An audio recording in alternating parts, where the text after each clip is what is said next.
Screen पर एक tweet आप मुलाहिजा कर रहे होंगे। इसी ट्वीट के ऊपर जो अली मिर्जा ने शेयर किया, ट्रंप का ट्वीट था, उसी के हवाले से बात करने जा रहे हैं। तौहीद के हवाले से भी कुछ बात करेंगे जो अली मिर्जा ने इसको गौसुल वक्त कह के लिखा, और उसके अलावा समझ लीजिए हम साहिल अदीम साहब की वीडियो का भी एक क्लिप या पार्ट चलाएंगे जिसके अंदर उन्होंने अली मिर्जा साहब को गंदा वायरस कह के पुकारा, वो भी और बाकी चीजें भी आज आपको दिखाएंगे। तो आइए बिला ताखीर इस ट्वीट के ऊपर चलते हैं। जिस वक्त सीज फायर वाला मामला हुआ तो अली मिर्जा ने ट्रंप के ट्वीट को बड़े ही फखरिया अंदाज के अंदर पेश किया। यानी फखरिया अंदाज में कैसे पेश किया आप अपनी स्क्रीन पे देख सकते हैं कि लिखा अल्हम्दुलिल्लाह war has been stopped by गौसे वक्त। इससे ज्यादा घटिया लेवल तौहीद का क्या आएगा अली मिर्जा के ऊपर कि वो गौसे वक्त कह के पुकार रहा है। यानी फरियाद रस और मदद करने वाला आज के दौर के अंदर पुकार रहा है किसको? वो अमेरिका को पुकार रहा है कि इसने हमारी फरियाद सुनी, और उसके ऊपर अल्हम्दुलिल्लाह भी कह रहा है। ये समझ लीजिए ये एक शिर्क की एक किस्म है, शिर्क खफी भी कह सकते हैं, शिर्क असगर भी इसको आप कह सकते हैं कि कोई बंदा आज किसी इंसान को नहीं बल्कि एक तागूत के इमाम को, जो बाकायदा मुसलमानों का इजमाई अकीदा है कि ट्रंप जो है वो तागूत है, कुफर का इमाम है, मुसलमानों के लिए समझ लें शैतानों का साथी है, उसको ये बंदा गौसे वक्त कह के पुकारा। अब लोग कहेंगे जनाब ये तो तान के तौर पे या लोगों को जलाने के लिए। ओ भाई क्या तुम ट्रंप के ट्वीट के साथ अल्हम्दुलिल्लाह कह के लिख रहे हो? ये तुम्हारी तौहीद है। शुक्र करें इसने गौसे वक्त लिखा है, इसने कहीं मिनी गॉड नहीं लिख दिया। ये भी इससे कोई पईद नहीं है कि ये किसी दिन ट्रंप को गौसे वक्त के साथ साथ मिनी गॉड भी लिखना शुरू कर देगा। तो अल्लाह ताला से दुआ करे कि इस जाहिल से उम्मत मुस्लिमा की हिफाजत करे कि जो ये काम कर रहा है। और आप ये सोचिए कि इस ट्वीट के अंदर ट्रंप ने गॉड ब्लेस इसराइल भी कहा, ठीक है, बाकी भी मुल्कों का कहा, ईरान का भी और भी मिडल ईस्ट का और अमेरिका का भी, लेकिन अली मिर्जा उसके ऊपर अल्हम्दुलिल्लाह कह रहा है। यानी गॉड ब्लेस इसराइल लिखने के ऊपर ट्रंप के अल्हम्दुलिल्लाह कह रहा है। अब घुमाएगा बात को कि जनाब मैंने तो जंग बंदी के ऊपर अल्हम्दुलिल्लाह कहा। अल्हम्दुलिल्लाह किस चीज का? ट्रंप का शुक्रिया तुम कर रहे हो, ट्रंप को शेयरिंग कर रहे हो। अब इसके अंदर रैंड कॉर्पोरेशन का जो मामला, जो अक्सर लोग इसको कहते हैं इसका उनसे ताल्लुक है, प्लांटेड बंदा है, ये सबूत दे रहा है किन लोगों को ये प्रमोट कर रहा है, किन लोगों को ये शेयर कर रहा है, जिन्होंने हमारे ब्रदर इस्लामी मुल्क के साथ इतना जुल्म और सितम किया, उनके ऊपर, उनके ट्वीटों के ऊपर अल्हम्दुलिल्लाह कह के शेयरिंग कर रहा है उनकी। अल्लाह से डर जाना चाहिए इस जाहिल बंदे को। हमें तो लगता है कि इसका दिमाग खराब हो गया। हमने कुछ दिन पहले एक पोस्ट भी लगाई थी, वो भी आपके सामने लगा देते हैं, अली मिर्जा की कहानी के हवाले से। काफी लोगों ने उसको लाइक भी किया था। तो ये असल में इंजीनियर मिर्जा की कहानी है कि ये क्या था और अब ये क्या बन गया आके, ठीक है। तो बहरहाल इसकी तौहीद सिर्फ और सिर्फ मुर्दों की तौहीद है। जो मुर्दा बाबे हैं उनकी कब्रों को लात मारने की तौहीद रह गई है अली मिर्जा की सिर्फ। जो जिंदा तागूत हैं, कुफार के इमाम हैं, उनके ट्वीटों के ऊपर ये अल्हम्दुलिल्लाह पढ़ता है। और नबी अलैहिस्सलाम का उसवा हसना क्या था तय हो गया। और नबी अलैहिस्सलाम जो है आखिरी हज जो है अपना फरमा रहे थे या उसको परफॉर्म कर रहे थे, तो उसके अंदर सफा मरवा के ऊपर भी नबी अलैहिस्सलाम ने जिस वक्त अल्लाह की तौहीद बयान की, तो वहां पे एक कलमा जो कि सही मुस्लिम हदीस जाबिर के अंदर 1218 के अंदर भी आता है, नबी अलैहिस्सलाम ने उस वक्त बड़ी ही ऊंची आवाज के अंदर पुकारा, ला इलाहा इल्लल्लाह वहदा नसर अब्दा वअनजज़ वअदा वहज़म अल अहज़ाब वअदा।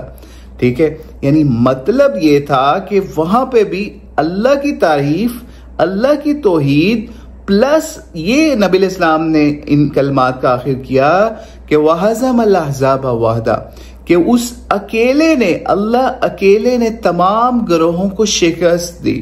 यानी अब आप खुद सोचिए अगर इंजीनियर जैसे जाहिल उस दौर में पैदा हुए होते, वो ही नबी इस्लाम के इस इरशाद के ऊपर, इस कौल के ऊपर भी एतराज उठाते कि अल्लाह के नबी किस तरीके से अल्लाह ने शिकस्त दी अकेले ने। मुसलमानों ने अपनी जानें दे के, मुसलमानों ने अपने माल दे के, हर चीज दे के कुफार को शिकस्त दी। नहीं, नबी अलैहिस्सलाम ने उस वक्त हज के मौके के ऊपर ये ऐलान करने का या इतनी ऊंची आवाज के अंदर सफा और मरवा के ऊपर ऐलान करने का, ये कलमात दोहराने का मतलब ये था, हु आर यू, आप कौन लोग हो, आप कुछ भी नहीं हो। आपने जो भी किया है अल्लाह ने असल में किया है, अल्लाह अकेले ने तमाम ग्रोहों को शिकस्त दी है। लेकिन यहां पे ये जाहिल बंदा गौसे वक्त डिक्लेयर कर रहा है किसको, यानी उस ट्रम्प को, यानी अली मिर्जा जैसा बंदा। और हाँ, यहाँ पे हम उन लोगों की भी नफी कर दें जो किसी भी बंदे को, इंसान को जिंदा या मुर्दा में से गौस मानते हैं, तो हम किसी भी ऐसे बंदे के पीछे नहीं है, ना हम किसी ऐसे बंदे का दिफा करते हैं। तो बहरहाल अल्लाह ताला ऐसे तमाम जाहिलों से हमारी मदद करे कि हम ऐसे जाहिलों से उम्मत को निजात अता कर सकें, कि अल्लाह ताला खुद ही ऐसे जाहिलों का कोई किला खमा कर दे कि जो लोग इस वक्त ट्रम्प जैसे बंदे को गौसे वक्त कह रहे हैं। और इसके ऊपर हम एक जरा साहिल अदीम साहब की वीडियो आपको दिखा के उसके बाद कमेंट करके वीडियो को एंड करते हैं, सुनिए जरा। कभी डोनाल्ड ट्रम्प की शक्ल के ऊपर देखिए, वो रौनक Arab countries should take them in, जो उर्दू में तर्जुमा करो तो मोहम्मद अली मिर्जा के बन जाते हैं। उनके दीन में इस्राइल अकबर हो चुका हुआ, क्योंकि वो अमेरिका को अकबर मानते हैं। हमारे दीन में इस्राइल अकबर नहीं, अमेरिका अकबर नहीं, अल्लाह अकबर है। उनके इंजीनियर्स बम बना रहे, हमारे इंजीनियर्स मीन बना रहे। और मुझे क्या कहा जा रहा है, इकबाल की शायरी मैं समझाऊं किसी दिन। बेटा मुझे सब शायरी समझाएंगे आप? ये दिन आ गए अब, आप शर्म करो, बेशर्मो। तो बाबे तो शायरी कोई नहीं, मेरे नबी जैसा है ही कोई नहीं। ये तुम्हारा शेर खुद वजन में नहीं है, उर्दू का मिसरे का, पंजाबी का, और वो भी बेवजना। तुम शायरी, इकबाल की शायरी समझाओगे मुझे? आप शायरी बदलते हैं, इकबाल भी बदलते हैं, आप इस्लाम नहीं बदल सकते। सारी आप एक स्टूडेंट आपके लिए अजाब बन जाएंगे, क्योंकि इन लोगों के बच्चे बेचारे गलत अकीदे पे मारे गए और मिक्सचर आ गए इनके अंदर। इन्होंने आपको नहीं छोड़ना, मैं बता दूं। खुद तो ये मरेंगे, आपको भी नहीं छोड़ेंगे। इतना गंदा वायरस है ये, कैसे हट धर्मी, लिटरली हट धर्म। मैं इस्लामाबाद, लाहौर, कराची, मुल्तान, जेलम से गुजरता हुआ जीटी रोड के गुजरात की सड़कों के ऊपर सेशन कर रहा होता हूँ। डब्बे में बंद होकर नहीं बैठा हूं मैं।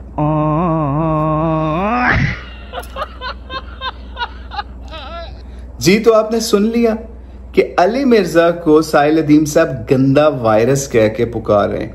और ये इस ट्वीट से पहले की वीडियो है, जिस वक्त ये ईरान के हवाले से बकवासियात कर रहे थे, या फिर ये ईरान के हवाले से, अल्लाह की मदद के हवाले से ये लोगों को सबक पढ़ा रहा था। कि इलामा इकबाल का जो शेर है ना, जिसके अंदर है कि अगर आज भी आप फिजाए बदर पैदा करें तो फरिश्ते आज भी उतर सकते हैं कितार अंदर कितार। तो उस शेर को भी इसने मुबहम अंदाज में तान का निशाना बनाया कि अल्लाह की मदद इस तरह नहीं आ सकती। उस चीज का भी जवाब यहाँ पे शॉर्टली साहिल साहब ने दिया, बड़े छोटे से वर्ड्स के अंदर उन्होंने इसकी समझ लीजिए पूरी कर दी। तो अब आप खुद सोचिए कि ये है वो गंदा वायरस जिसको साहिल अदीम साहब गंदा वायरस कहते हैं, और किसी जमाने के अंदर गामदी साहब ने इसको गंदी मक्खी कह के पुकारा था। वो गामदी जो अपने इखलाकियात में बड़े पहुंची हुई शख्सियत समझे जाते हैं। और अली मिर्जा की आजकल उन्होंने एक दिन तारीफ भी किसी हवाले से कर दी, लेकिन वो भी इसको गंदी मक्खी कह के पुकारते थे। तो खैर, इससे हमें पता चल गया कि अली मिर्जा की तौहीद की क्या हैसियत है। बल्कि वक्त नहीं है, नहीं तो आपको दिखाते कि तौहीद के हवाले से इसने क्या क्या ब्लंडर मारे हैं।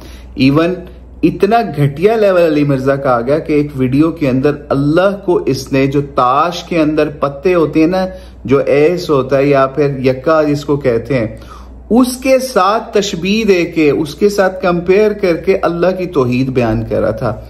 इतनी घटिया ज़हनियत है इस बंदे की। वो भी वीडियो अलहदा ब्लंडर सीरीज के अंदर आपको दिखाएंगे, लेकिन आज आपको दिखाना था कि इसने क्या ब्लंडर मारा कि गौसे वक्त क्या कि ट्रम्प को पुकारा, और हमारे नबी अलैहिस्सलाम क्या शख्सियत थी। तो आज वो नारा जो इसने इजाद किया, या फिर बेवजन शेर इसने इजाद किया, जिसको ये साहिल साहब ने भी इसके अंदर इशारा किया कि मेरे नबी सा है कोई नहीं, बाबे ते शय कोई नहीं। और भाई बाबों को किसने कोई शय कहा है? तो जब आपने गौसे वक्त कहा ट्रम्प को, तो आज हमें ये कहना पड़ता है आपके ही बेवजन जुमले की निस्बत से कि मेरे नबी सा है कोई नहीं, मिर्जा दज्जाल ते शय कोई नहीं। मेरे नबी सा है कोई नहीं, गौसुल वक्त ट्रम्प को कहने वाला शय कोई नहीं।